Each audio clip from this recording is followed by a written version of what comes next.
Hello everyone, आज हम अपने कैनवा पर एक लोगो डिज़ाइन बनाएंगे एलोरा फैशन डिज़ाइन के नाम से। आप कोई भी नाम ले लो अपने ब्रांड का, या किसी भी अपने ब्रांड को बनाकर देना हो तो आप कैनवा पर इजीली बना सकते हो।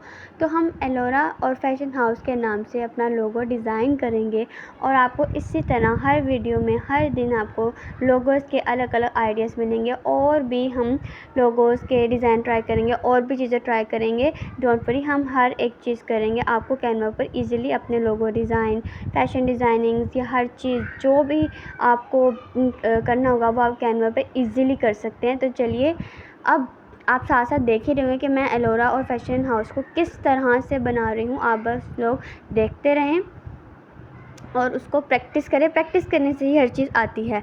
प्रैक्टिस करेंगे तो ही आएगा, प्रैक्टिस नहीं करेंगे तो नहीं आएगा। ध्यान से आप देखिए और आप लोग बहुत इजीली कर सकते हैं। ओके, तो चलिए लेट्स स्टार्ट।